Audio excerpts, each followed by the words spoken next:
Good morning, everyone. Happy New Year. Happy New Year for peace and health. That's what I'm wishing for. And some good cakes at some point. We're happy to kick off our Grand Round series this upcoming year with two great speakers. Thank you both for being here. Cory Colton, on my left, is a Senior Director at Carilion Clinic's Institute for Leadership and Effectiveness. He's passionate about helping leaders and teams excel with joy, energy, and authenticity. He has over 20 years of experience in organizational learning and leadership development across multiple industries, including hospitality, financial, telecommunications. He was previously Executive Director of Learning and Development for Vanderbilt Medical Center and Director of Learning Operations for Cox Enterprises. He's a professional certified coach through the International Coaching Federation and a board-certified coach through the Centers for Credentialings and Education. He leads a team at Carilion Clinic with various development programs. Our other speaker is Dr. Nathaniel Bishop. He is the Senior Vice President and Chief Diversity, Equity, and Inclusion Officer of Carilion Clinic. He joined Carilion Clinic in 1997 as Executive Director of the Borough Nursing Center, established as Roanoke Hospitals for African Americans. In 2002, he was promoted to Vice President and Administrator of the Carilion Roanoke Community Hospital, and followed by expanding the executive roles in Carilion Medical Center. He also serves as the Senior Associate Dean for Diversity, Equity, and Inclusion at Virginia Tech Carilion School of Medicine. He has earned undergraduate degrees in law enforcement from New River Community College and Radford University, a Master's of Science and Educational degree from Virginia Tech, and a Doctor of Ministry degree from Wesleyan Theological College. Please join me in welcoming our speakers for our very first Grand Round.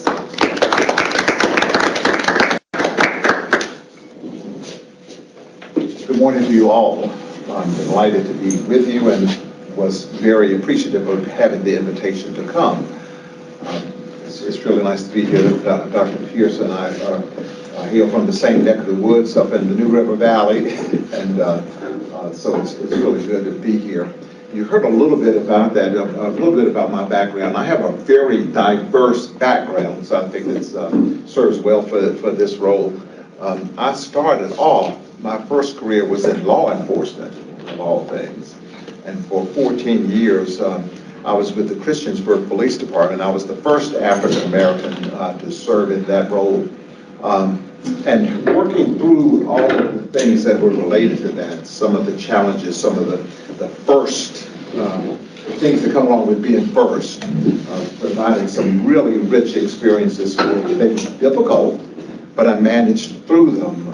And you know, I know something about the imposter syndrome and what that's like and having to manage that. I didn't know what to call it at that time, but I know what it was like managing that and managing myself through that.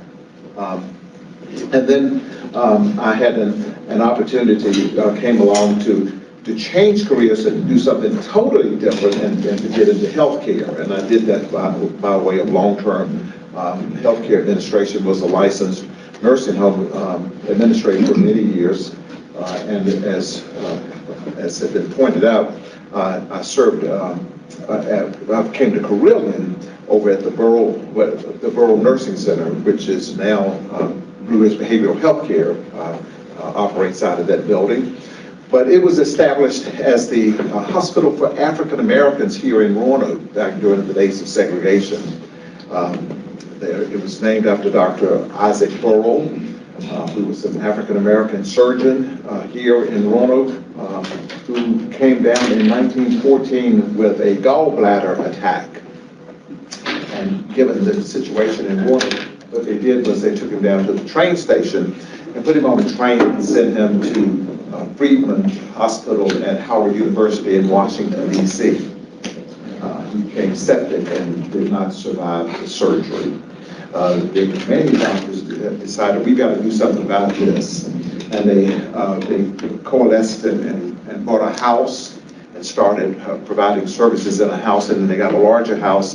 And then the pandemic of 1980 affected everybody. There's large numbers of African Americans who were sick and needed hospitalization, and the city helped them to acquire this old abandoned hotel and convert it into a hospital.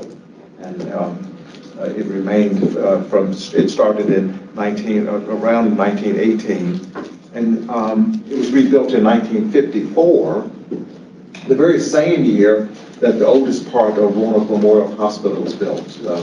Two capital campaigns were going on right here in the city at the same time to build two different hospitals, and then remained until 1960, the Civil Rights Act of 1964. You could no longer discriminate, and that brought about its integration and becoming a part of Carilion later. So I just wanted to share that as a bit of background. And to share with you something about, again, give you some updates of what's happening in the Department of Diversity, Equity, and Inclusion inside Carilion Clinic. I serve as chairman, and it's really good to be able to do this in partnership with Cory, because Cory serves with me on the Inclusion Council that's made up of leaders across the organization, persons in senior leadership roles where we can come together and create and develop and talk about the strategy for the system. And so that's how it's organized. And the department was established, and as in most organizations, it has a very significant human resources component, and that has to do with the things that we do about our hiring practices, our retention practices, our promotional opportunities practices, and those things internally in how we relate to each other and inside as employees inside the system. But in addition to that, and as the second paragraph points out, to address issues of the social determinants of health and concerns out into our communities, it also has this component where we work very closely with Carilion's Community Health, Shirley Holland, Vice President who heads that up, in looking out into our communities all across our systems, looking at issues that may be out there, identifying trends where we see, looking at national trends and comparing them to ours to say, where might be opportunities, where might there be disparities, and if there are disparities, how can we address them, how do we identify them, examine them, and look at ways in which we think that we might be able to improve them and put programs and systems in place which are such that over time we can look and see measurable improvements. So that's what that's about. Part of the definitions, diversity is the practice of quality, of including or involving people from the range of different social, ethnic backgrounds and individual differences.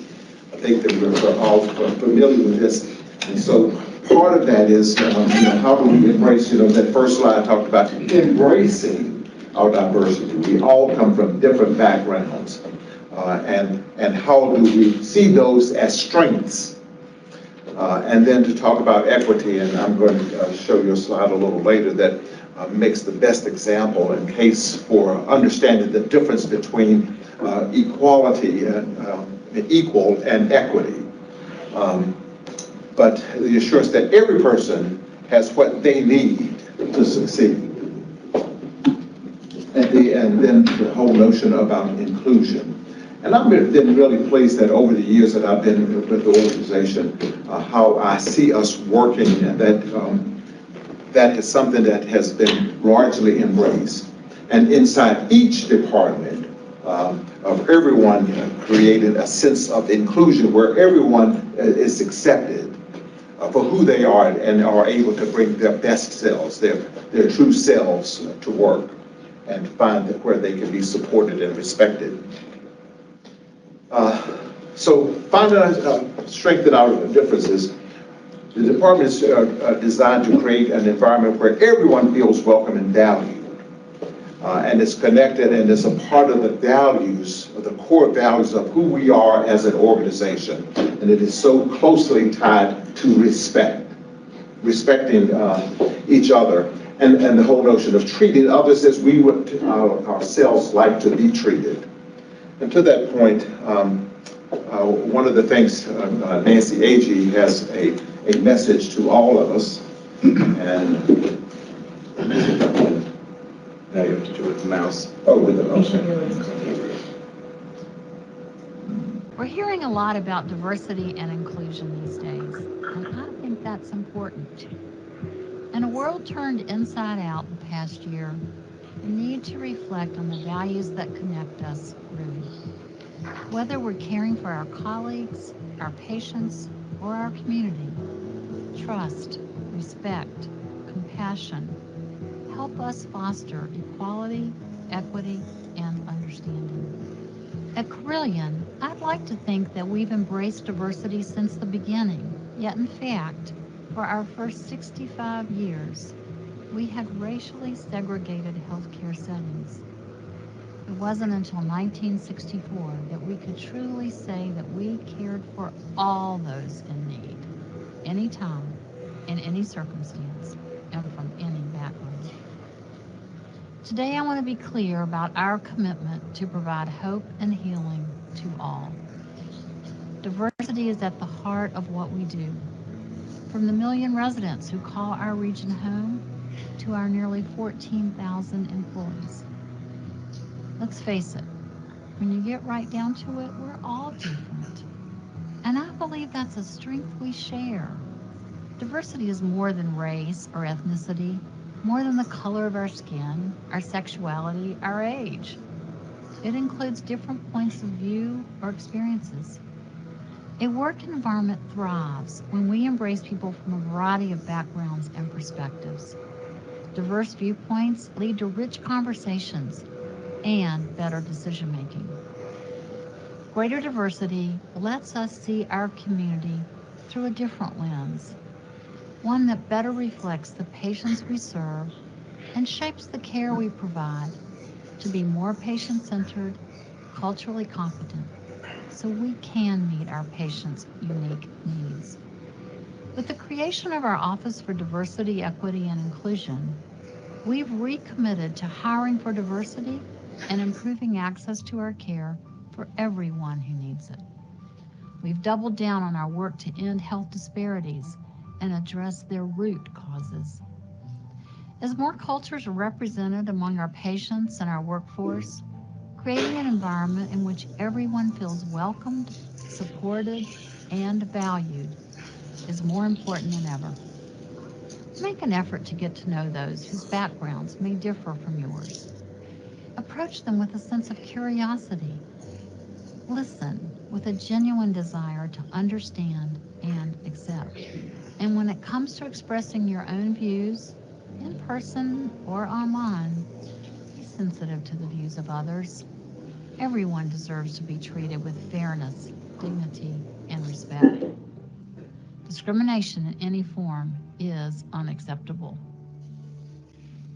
It takes all of us working courageously and cooperatively together to create a healthier community. Together we form a beautiful mosaic, a mosaic in which each voice is important, and collectively we can achieve more than any one of us alone. Thank you. I think Ms. Agee makes it very clear her expectations about how we're to treat each other and how important it is, how diversity, equity, and inclusion is a core value of who we are, and how important that is for us as leaders and leading all across the organization. Always like this that Dr. King said, and particularly as his birthday is this month and we'll be observing it in a couple of weeks. And he said this, of all the forms of inequality, injustice in healthcare is the most shocking and inhumane. And so this gives you an idea of how the department is established and its connecting points. You know, the HR, as we talked about, community development, supplier diversity, also all of our clinical practices is what we're talking about this morning, marketing, communications, and our employee resource groups. And this, is everyone aware that we have employee resource groups inside the organization? And any employee is able to join and participate in any one of these: accessibility advocates, multicultural, veterans, women's professionals, LGBTQ allies. And anyone is eligible to participate. And they are on our website and ways of being able to connect to them. Talking about the difference between equality and equity, I really like this slide here. This goes back, this is 3 years old now. You'll remember back during the pandemic and all of the work that was done there. You see on that lower picture, the picture at the Civic Center, you know, when everyone was going down to get the vaccinations there. Lots of work had been done working with the health department, as Carilion was very, very much involved in that.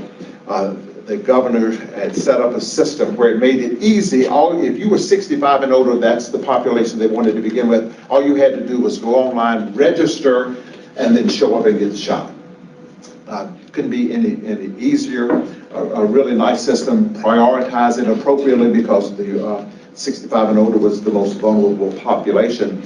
But one of the things that had happened when on the first day, more than 95% of the persons who showed up were white. That was a huge surprise to all of us, that there was this big collective sigh. What in the world happened? I've been around a long time, so I know a lot of people, and I was able to talk to people as they were coming and going, and most of the persons who I engaged had not done it themselves. They didn't know how. They didn't know how to make use to get on here at house, even though it's very simple, or to get onto a computer. But they had someone that did it for them. And we recognized that was, that had not been anticipated. But one of the things, when we recognized that there was an issue, one of the things we did was we reached out to our many constituents, the Southern Christian Leadership Conference, the NAACP, churches across the valley, Total Action for Progress, and contacted the leaders there and said, be in front of your congregation, be in front of your groups. If you will get the names and telephone numbers of persons, we'll make it happen for them. And this wonderful thing happened. One of the pictures shows out, at Parkview, the telephone operators were working from home. We had teams that went inside there because we found this was also true for the Hispanic community and the language issues. And so we were able to contact persons that way, and in the African American community, to be able to get their names and put it in for them, so that all they had to do was show up. That shows that's equity at work. It's probably the best example that I know. And then you see that, I would really love that picture. This Bratton, who was 103 years old, we took that picture as she was the 50,000th person to get a dose. Some of the other things, very quickly, that I'm going to go through is some of the things that we have been doing. Former Mayor Nelson Harris has done some tremendous work in Roanoke history and has included African American history. And one of the things was, you may be aware, Roanoke had the first African American rescue squad. And as a part of, he was able to get a historic designation, and Carilion Clinic, the foundation, paid for the plaque.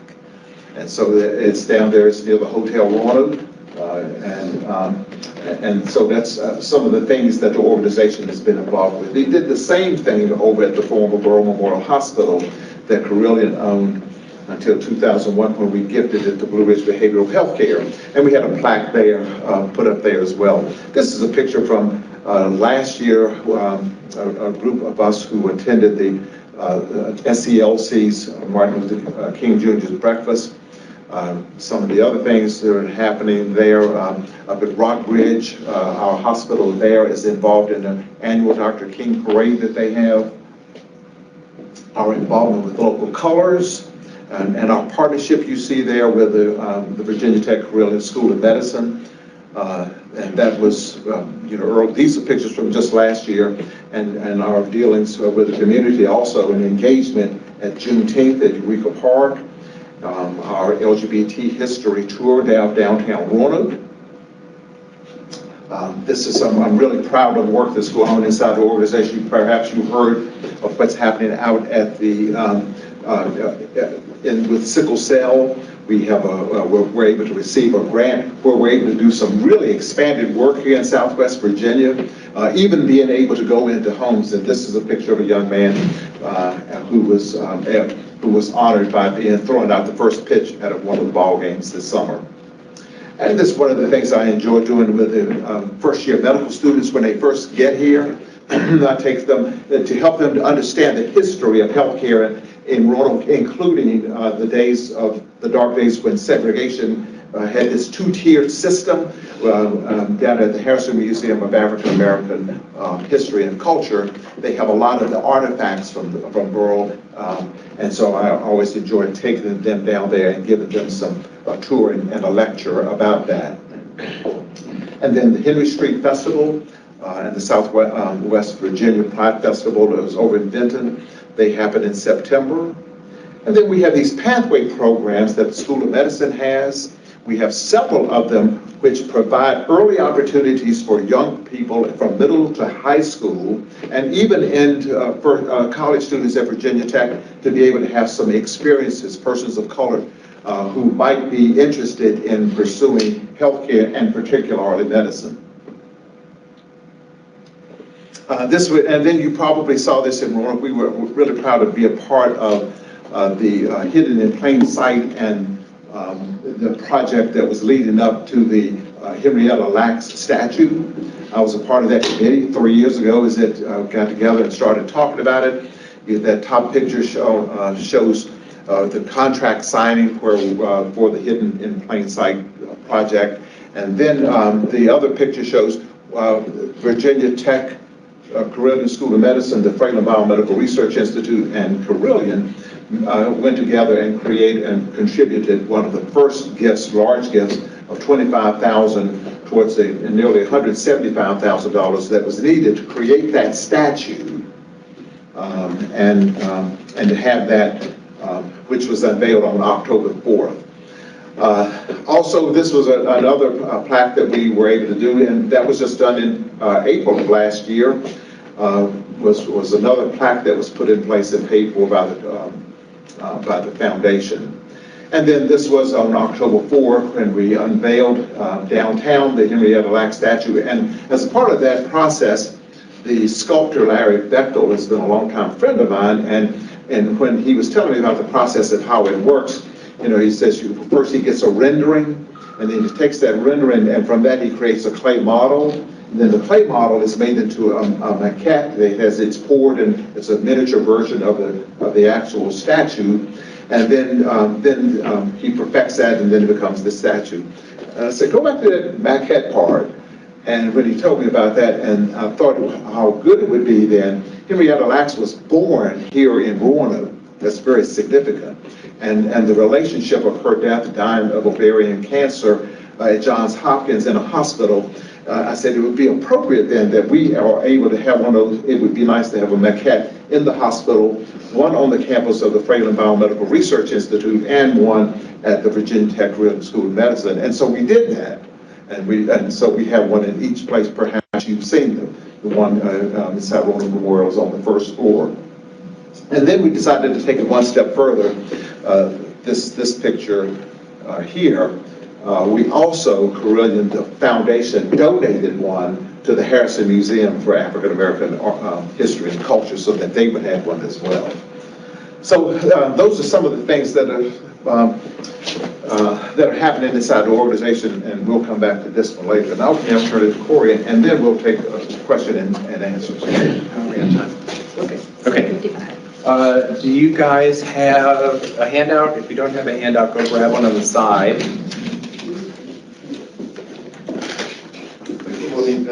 People have pencils, pens, or something. Pencils. I'm your doctors. I guess right. All of this, no prescription pads anymore. Anybody else? All right. So you heard Dr. Bishop talk about values. And we have our Carilion Clinic 5 values of communication, collaboration, curiosity, commitment, and did I say communication, collaboration, curiosity, commitment, and what? Courage, thank you. Yeah, our whole month this month for leadership is on courage. I should remember that. So what we're going to do now is switch this, because what we're going to look at now for you personally, and some of you in the room have done a little bit of this work in another program, is to look at your own values. So we're going to take a few minutes to help you define your own clinical or leadership values, because you are all leaders within your own right. You're leaders of clinical teams. And so what we want to do is look at the values that are important to you, because knowing your values helps you to understand what drives you, what inspires you, and what you would like to see more of from others. And as you are teaching residents and fellows or working with ACPs or clinical care teams, your values are going to drive you. And it's also good to look at what your values are in comparison or alignment to the values of the organization, and each one of you brings your own individual strengths and values that may be different and most likely are different from other people. Your values help you to create a life and career that satisfies you and creates meaning. And standing for too many values means you don't stand for anything, right? And so it's really good to get clear on this. So read the entire values list in front of you. Take a look at them, scan them. If there's something that you believe in as a value is not there, write it in.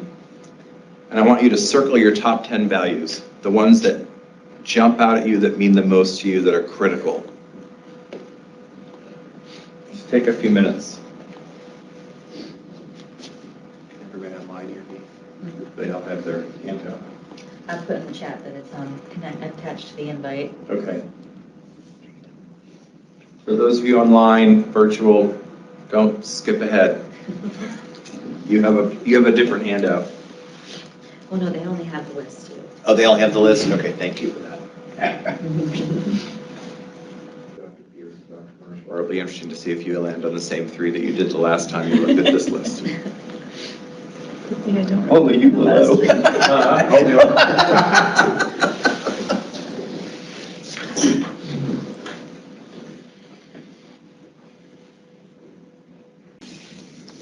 Okay, you should be closing in on 10 of them. One of the things we find with some folks, especially in leadership, is as they do this exercise as part of our leadership branding, sometimes they find out that actually the values of leadership is not what speaks to them, right? So I've actually seen in my career a few people that decided, I need to go back to the front line. I'm not saying that you should do that. I think everybody should aspire to their own leadership career, because that's the business I'm in. But sometimes it's good to look at these things and take the time to do this. I know that you guys as doctors don't often have the time to think about these things. All right, now narrow it down to your top 3. So you may find some that overlap. So if there's a couple that overlap, which is the one that speaks to you? What are the top 3 values that you want to stand for? Everybody there? Was it difficult? No? You've done this before. Okay, so there's the list. Did anybody have to write in a value that wasn't there? You did? Do you mind sharing? Inclusivity. Inclusivity, great. Oh, I gotta add that one in there. I can't believe that's not on the list. Okay. All right, so we can just do this in the big room. We don't have to have separate discussions. As you were doing this, anything surprise you? Any aha moments?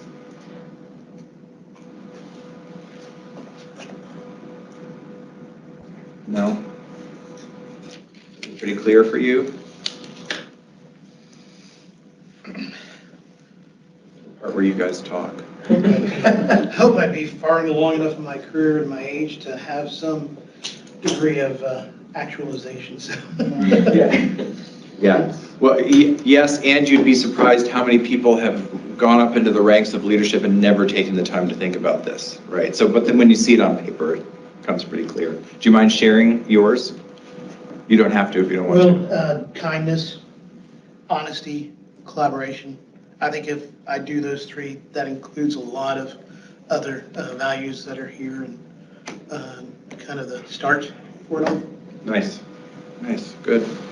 Anybody else? How about some of you that are in early or mid-career? Anybody from online raising their hand? No. No drinking no coffee. I'll throw in 2 cents, not from this perspective, but I think the first, yeah, as you commented, I've gone through some of these exercises. You get this sheet, and you get, or a deck of cards, or whatever it is, and it's like, wow. In so many ways, each of those, as you're thinking about interactions with individuals, have a value. But then to try to say, what is really the key, the most important? I think that's a tough question. And when you start thinking about why each of some of the sub-values are important to you, I think that helps me steer to what my core values are. Yeah, well, yeah, so the rubbing up against, the values rubbing up against each other, either among other people or in your work day to day, helps you to refine the clarity in your own, right? So my own journey around this was, I got into leadership, corporate was my 3rd career. There was a whole part of my introduction bio that you guys didn't even hear about, which is probably a good thing in the morning. But when I first got into leadership, boy, I wanted to be a servant leader. Because everybody was talking about servant leadership. Like, how can I be a servant leader? And I was miserable. And it took me a couple of career moves to realize I am not a servant leader.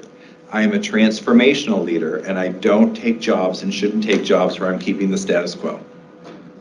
My value is to come and blow things up and rebuild them, right? It's about transformation. So transformation is one of my core values, which is difficult in some places where there's inertia to change, right? So I have to manage that for myself. What else came up for you guys? Yes. I just thought it was interesting thinking about, like, are we framing this as personal values versus like work and leadership values, which I think there's definitely some overlap there, but as a little bit slightly different, at least for me. So as you think about it, how do those potentially 2 sets or different overlapping values align or not between, so we talk about work-life balance, right, which is really, that's not a thing, never had work-life balance, work-life integration. So how do those things stack up against each other for you? I think there's definitely overlap there, like kindness, respect. I think it falls in line with both of those, but it was just interesting to me to see where, like, that Venn diagram of what I value personally versus at work. Yeah, so might be interesting to think about where in your workday can you bring more of those. We used to think you show up to work one way and then you go home and be yourself. Right? That's no longer the case. The pandemic showed us that, right? So how is it that we bring our whole self, the best of the whole selves, ourselves to work? Sometimes we want to tell some people to leave some stuff at home, but how do we bring our whole selves into our work day, right? And where does, we might be in a place in our career where we're having to do some stuff that's not exactly supporting our values because we have to get certification, licensing, learn skills, right? But we ultimately may end up in a different place, not a different place, but in a different focus in our career, right? So how do you bring that whole self into that work environment? And that's your superpower. And I also felt like it was interesting that where it did overlap, it was kind of the basic foundational, right, like kindness and respect that should be, the foundation of really any interaction. So I thought that was interesting to me. Yeah, and for me, actually, over the holiday, I had a situation, just to throw in core value of vulnerability, where my husband actually pointed out to me that I'm probably kinder and more respectful to people at work than I may be all the time. Right, I'm a coach. My job is to be neutral and be respectful and draw people out, and I wasn't always doing that at home. So. But do you, sorry. Do you think the values change over time, or in certain positions where you get to be, or certain situations where you get to present more of your core self? So I was thinking about this on the drive over, so it's interesting that you asked me this. I believe, this is just me, there will be one or two of those core values that you just circled that will stay with you throughout your life. There will be some that might change depending on context, but I think what it is more of is we never want to put people into boxes when we're helping them define their leadership. So some of it is about flexing, right? So if you're in a career, say, where a specific set of values is important and you may have a couple that overlap but not all of them, you're going to flex. You may flex your value system. It doesn't change who you are. But we always talk about being aware of the context, right? Some people may not be curious. We have an organizational value of curiosity. But when they're at work, when they're doing an H&P, when they're talking to families and patients, they have to be in curiosity to understand what the presenting symptoms are. Right, so it's like a skill that you develop. Does that jive with what? So I think they can change, but mostly over your life, what you do is you home in on the ones that are most key. Yes? Do you find any that, to Dr. Parmashar's point, you flex into because you have the opportunity to maybe flex into, but do you find any that maybe for keeping with the flex atrophies? Like you go into a position and you're like, my team is not gonna jive, this particular value that I have, it's just not gonna jive with this team for whatever reason. Do you find that ever? Yeah. Yes, and I think those kinds of situations offer us the opportunity to figure out, is this the right time and place for this particular activity or role that I'm in? Mm-hmm. So my example of that would be, for years I was on the track to become a chief learning officer, right? I wanted a VP in my title. And in my last role, I had all of the staff learning teams centralized and a lot of other functions too. I had 90 folks. I didn't have that VP title. It was driving me crazy. And so I left that position not because of that, but I left my position the week as the pandemic starting. And so I had a year to sit home and think about things and apply for other jobs, which were all chief learning officer jobs. And in the course of that, I realized that value is not important to me anymore. The title, right, that sort of outside vision of who I am. So yes, they change. And so when this role came up, when the original role of Carilion that I took came up, I took it because I realized that my values aligned more to the frontline work of coaching leaders than running a learning team. And if somebody came to me now and said, we're going to move all learning under you, I'd be like, yeah, I'm not the right person. Been there, done that, did an epic rollout, not having it. Does that answer your question? Now I got a question for Lori, and I want you to react to that. Okay. So in atrophy, is it atrophy, or are the other individuals at the table? Do they have values that they're expressing? Great question. Yeah, that's And can you then go by your values or flex your values if they're not at the table? No, that's a great question. And I wasn't applying to a specific No, example, but that's neither a was very yeah, that's a very good question. Would your team feel free enough to express their values? I'm just talking conceptual, not Yeah. an individual. Yeah. And is it Yeah. atrophy, or is it deciding to let one go? I think right? it's deciding to let one go for the betterment of the team. At least when I think out loud. Well, what is the benefit to you? So the question that I would have, and it's rhetorical at this moment, is there a value that you're deciding to let go of? Right? Which is okay. Which is okay. Okay. Yeah. I mean, it could be okay, right? I mean, it might come to a point, and it will soon, because I have a big milestone birthday this year, that in a few years, I'm not going to care about transformation anymore. That value might go away. Right. What were you were going to say something? What happens when you're in situations where your authentic values cannot be expressed, or it is not seeming to be valued or embraced? And then you have sort of like a conflict, like an existential crisis, almost, because if that is your core value, is it just that you're not in the right place or the right situation? And I would ask you as a coach, what is your gut instinct telling you about that answer? Yes. Yeah, it's very possible we get to a place in our career where our core value, when we distill our core values over time, the conversation naturally arises when we're spending half to 2/3 of our day in a specific space.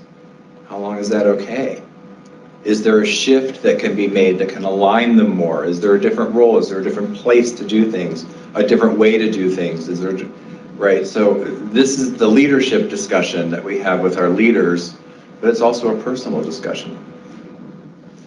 Some people get to a point in their career where they're like, I don't want to be in private practice anymore. I want to be in an institution where I don't have to worry about the infrastructure, or vice versa.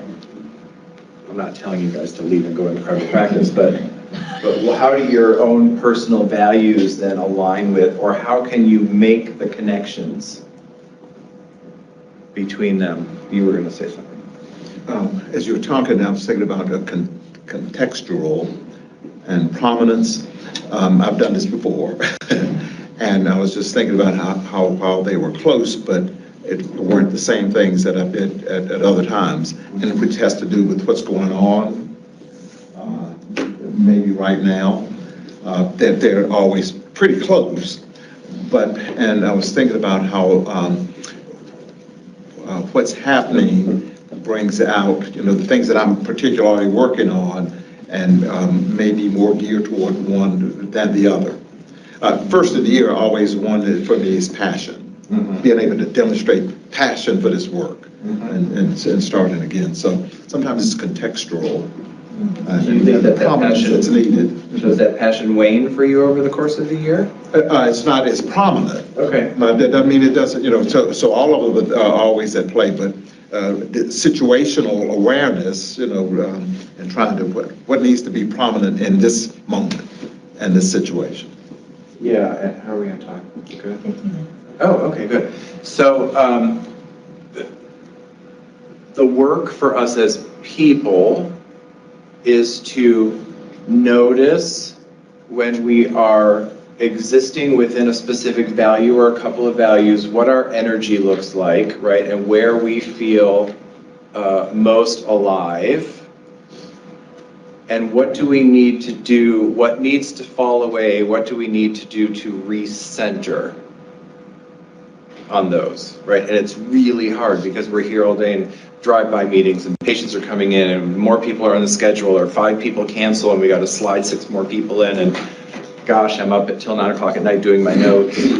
I'm trying to get my kids to bed or spend time with my loved ones, and somebody sends me a message in my inbox. Right, so how do you recenter yourself? What's the method that you take to just stop? Is it closing your eyes and going in and breathing? Is it taking a walk? Is it, sitting down, being conscious over a meal? How many of us have time for meals during the day? What is that thing that centers you back on your values, that brings that aliveness? So this is the coaching work that we do in ILE is, and I know that, we've worked with a number of physician leaders across the system, is the system's not going to do this for you, right? So what do you need to do for yourself to make sure that you are feeling alive and bringing your best self into your work? That took us a little away from values, but well-being, nobody's going to hand you well-being.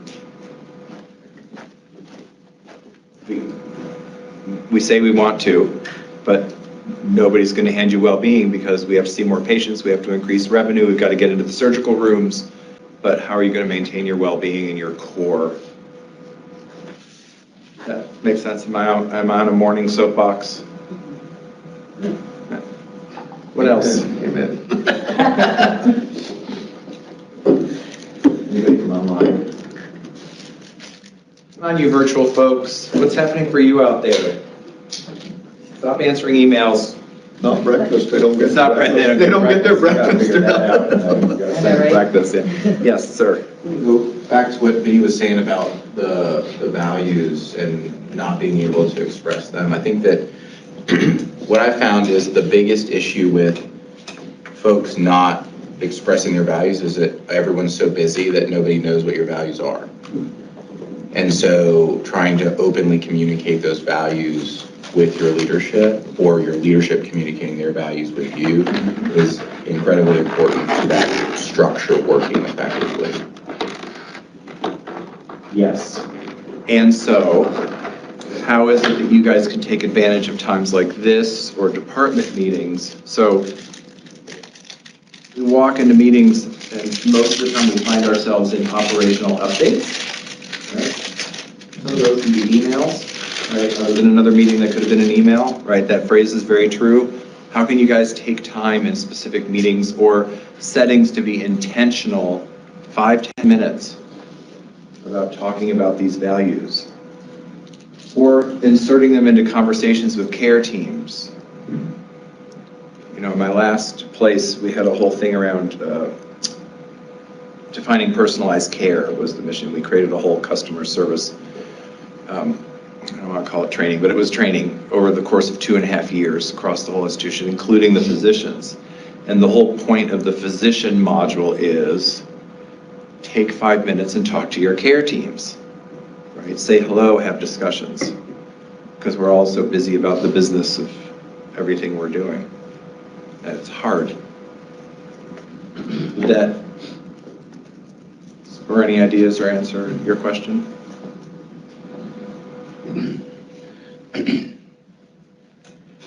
All right, so go ahead, Nathaniel. I'm thinking back to what you just said, back to the whole thing about prominence, and that's what I think about in situations like that. Then what choice, how I manage that is, what words do I choose to say?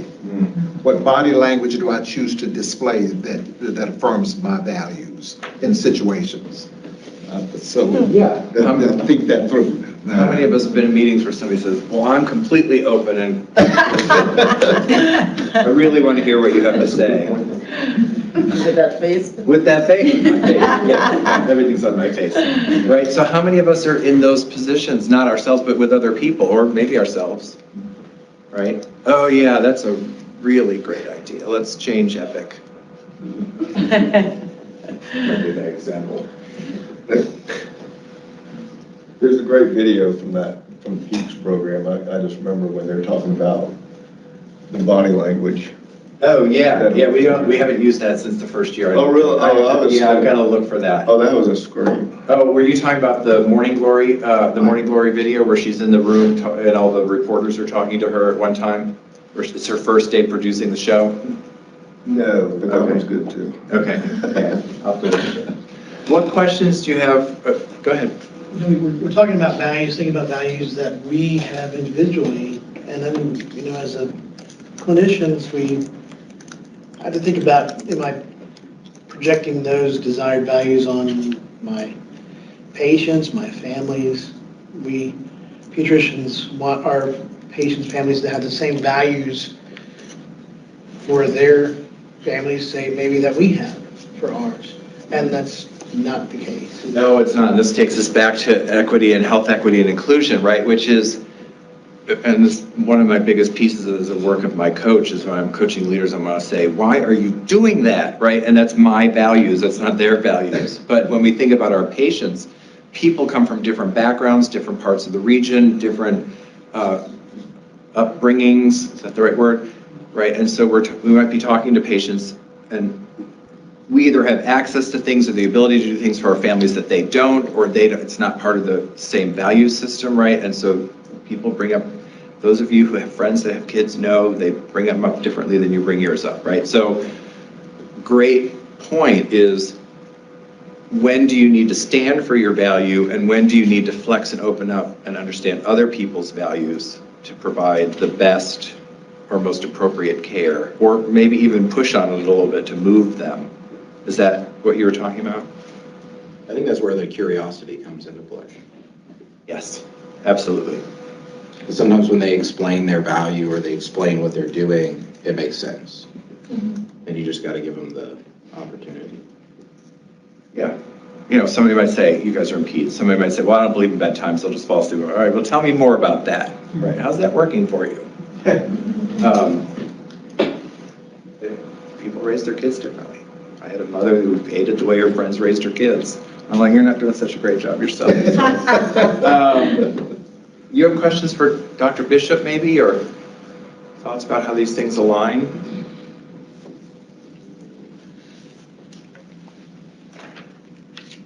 this useful?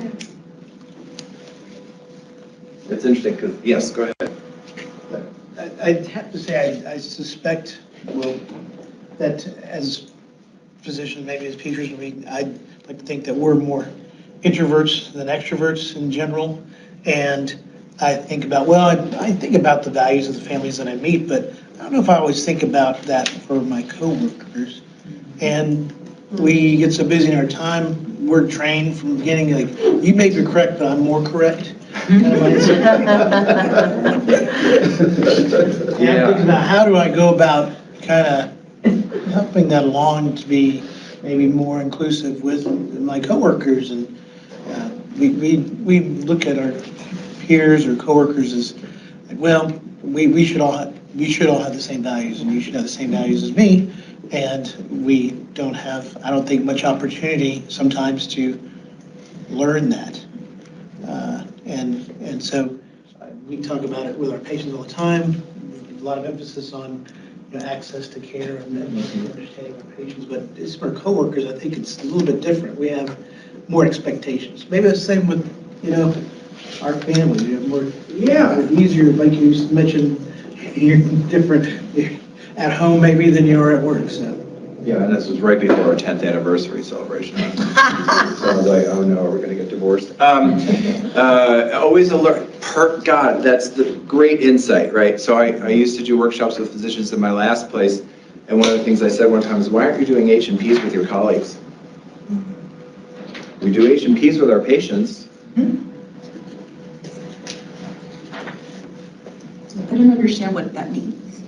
So when you talk to your patients, you're getting what are the presenting symptoms, what's happening for them, what's their family context that this is arising in, what's important for them as far as, in an agent, like if we could solve this issue that's presenting, what would be better in your life, right? If we have the time to do that with our patients and families, we're curious about if we solve this, how's it making their life better, right? So if we could do that with our colleagues, like, hey, tell me about your weekend. What's going on with your family? Like, you don't always have time with your colleagues to do that, but if we can be intentional about being curious with our colleagues and understanding who they are at their core, it's hard because a lot of us are introverts. Right? I'm totally off the charts introverted.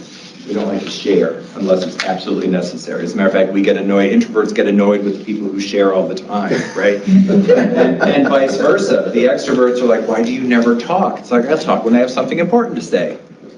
So how can we make those connections with our colleagues? You spend more time with your colleagues than you spend with your families. Cory, I'm going to annoy you. Okay. Because in my introverted self, I'm going to say, I think of it often as the why, trying to get somebody to understand or understand for yourself, what is their why?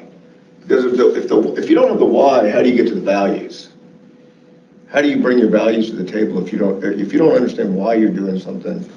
How do you integrate your values into that? Well, the values should inform the why, right? They're aligned. They're aligned. Or in a perfect world, they're aligned. So getting to the values and understanding, but the why should be the values. Going back to the wellness as an example, what makes you happy? Why are you doing this? And if you can't answer that question along in the context of your values. Right. Why would you think that would be annoying for me? No, I was just speaking up. Oh, okay. No. I think we're at time, right? 3 minutes. You want to show the video? Do the video as a closer. Yeah, we're going to close with some of this. I think it's an upbeat, positive video that I came across, and I hope that you'll find it. Sorry. I hope that you'll find it that way as well, and what we aspire to be in our relationships with each other. Perhaps you may have seen it yourselves. Great story. Brought together by chance through a little boy who's now 4 years old. They would never have met but for the memory of one very special man. When this baby boy entered the world in Lafayette, Louisiana in 2018, his parents, Connie DeSpanny and Benjamin Hall, named him Kingston. But they didn't have a middle name. It came to them by chance, in the form of a handwritten letter that they had received at the hospital. Kingston was just minutes old. A surveillance camera at Lafayette General Medical Center captured a stranger asking for directions so that she could deliver that letter. Who was she? To my dad's angel. Even though I will never know your name, you are the first child born here after my dad's passing. When one life is taken, another is given. Please keep my dad in your prayers. His name is James. Thank you. This was that stranger, Jamie Fontenot. You see, shortly after her father, 86-year-old James Lee Grimmett, died in the hospital, Jamie heard sweet music. It's a lullaby that plays throughout the hospital. Families of newborns come here and they press that button in the labor and delivery ward, playing the lullaby, letting everybody know a newborn just arrived. On January 12, 2018, Kingston Hall was born, right after Mr. Grimmett died. The timing seemed more than coincidental. Somebody said, well, then that's Dad's angel. So with no escort, you just took your letter and... I just took my letter and I went to the OB unit. I said, my dad passed away about 10:40. So give this to the first baby that was born after that time. Dr. Jennifer Puglisi and nurse Sydney Begnaud received Jamie's letter. Dr. Puglisi gave it to Connie. And she started reading it silently, and she just had tears streaming down her face, and it was really beautiful. I came in, and the dad says, "Oh, we found our middle name," and I'm like, oh, "Great, what is it?" And he says, "Well, it's James, of course." And I'm like, "Oh, yes, of course." My nurse followed me to that side, and she was like, "Well, hey, do you mind if we get your information and give it to Miss Jamie?" We asked Connie, do you remember who that nurse was? I know her name was, I think, Miss Cindy. Sydney? Sydney, yeah. I think it was Sydney, Miss Sydney. So that's my mom. Yeah. What a coincidence. Wow. That's awesome. Yes, it was my mom who helped to deliver baby Kingston, and then told me the story of how a stranger wrote a letter to Connie, who then decided that the best middle name for Kingston was James, named in honor of Mr. Grimmett. Oh my gosh.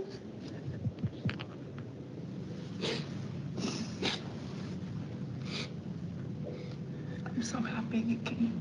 I'm happy to meet you. I didn't think I was going to meet you. I didn't think I'd ever see you either. The best part for Jamie?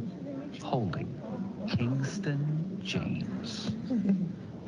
Oh. What are we to take away from a story like this? Family is everything. And if you don't have faith, you don't have anything. You just never know when a blessing is going to come and fall in your lap. So y'all will stay in touch? Yes, of course. We all want to clap, so we're just going to clap. Well, that was 4 years ago. How are you now? Good. Good, great, Everybody's great, yes. blessed. Blessed. Hi!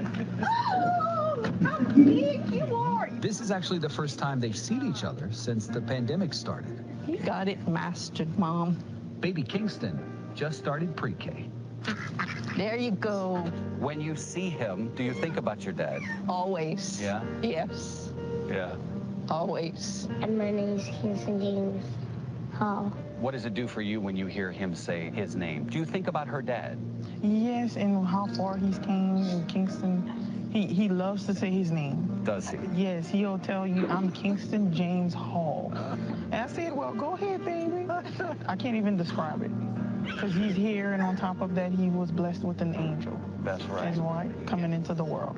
Jamie has been following every milestone, even putting together a special picture book for Kingston's baptism. He was 86 years old. I wanted something, sort of set in stone that he could have through the years, that he could look back at when he was born and the story behind what happened. What's happened between the two of you in the last 4 years?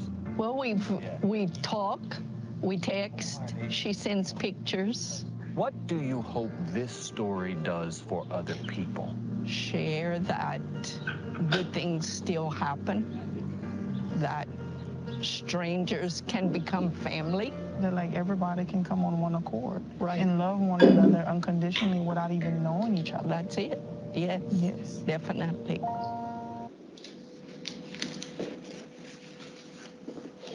What a good ending on the statement of values and the importance. So on that positive note, we want to thank you for being here, for your attention, and for your participation. Thank you.